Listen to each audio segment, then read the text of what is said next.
CM గారిని మరి మరి వేడుకుంటూ సెలవు తీసుకుంటున్నాను అధ్యక్ష. విష్ణు కుమార్ రావు గారు, ఇది 0 అవర్ సార్. ధన్యవాదములు అధ్యక్ష. అధ్యక్ష, ఈ విషయం మీరు మిగిలిన సభ్యులు వింటే అధ్యక్ష మనసు కరిగిపోతుంది అధ్యక్ష.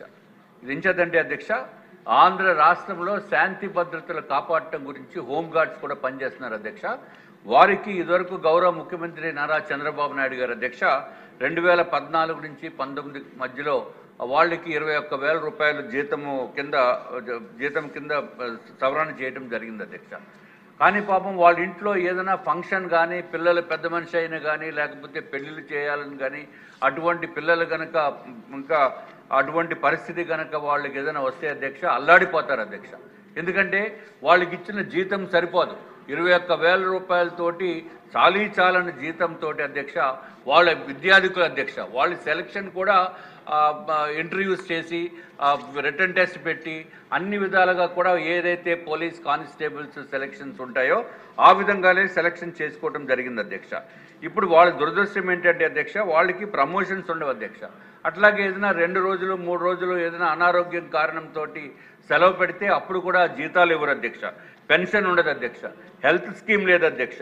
యూనిఫారం అలవెన్స్ కూడా ఉండదు అధ్యక్ష. ప్రావిడెంట్ ఫండ్ కూడా ఉండదు అధ్యక్ష. వాళ్ళకి ఏదైనా ఎక్కడ పని చేయాలన్నా 24 అవర్స్ డ్యూటీలో వాళ్ళు అందుబాటులో ఉంటూ, వర్షం వస్తే తడిసిపోతూ, ఎండ వస్తే ఎండిపోతూ ఈ సర్వీస్ అన్ని చేస్తున్న వాళ్ళకి ఇవేమీ లేకపోవటం అనేది చాలా బాధాకరమైన విషయం అధ్యక్ష.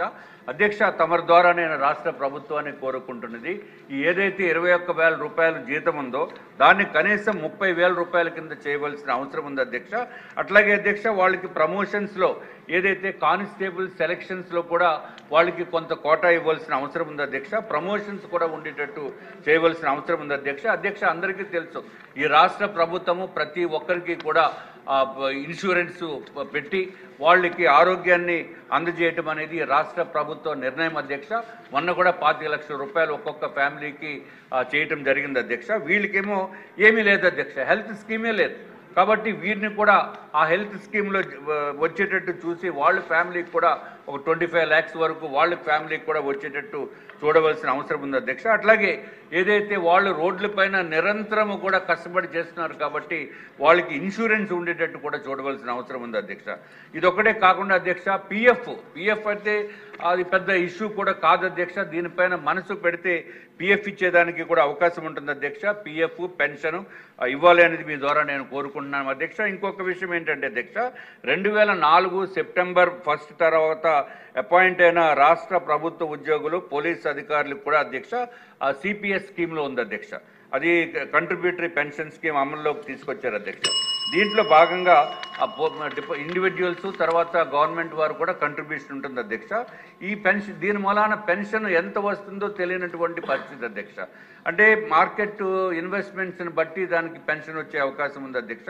ఎంత వస్తుందో తెలియనటువంటి పరిస్థితుల్లో వాళ్ళు కూడా రిటైర్ అయిపోయిన తర్వాత వేదనకి గురవుతున్నారని చెప్పడానికి ఏమాత్రం సందేహం లేదు అధ్యక్ష. దయచేసి రాష్ట్ర ప్రభుత్వాన్ని మీ ద్వారా నేను కోరుకునేది ఏంటి అధ్యక్ష, ఏదైనా ఓల్డ్ పెన్షన్ స్కీమ్కి వెళ్ళేటట్టు అవకాశం ఉండేటట్టు అవకాశం ఏమాత్రం ఉన్నా వారికి న్యాయం చేయవలసిందిగా తమరి ద్వారా రాష్ట్ర ప్రభుత్వాన్ని కోరుకుంటున్నాం అధ్యక్ష. ధన్యవాదములు అధ్యక్ష. గోండు శంకర్ గారు.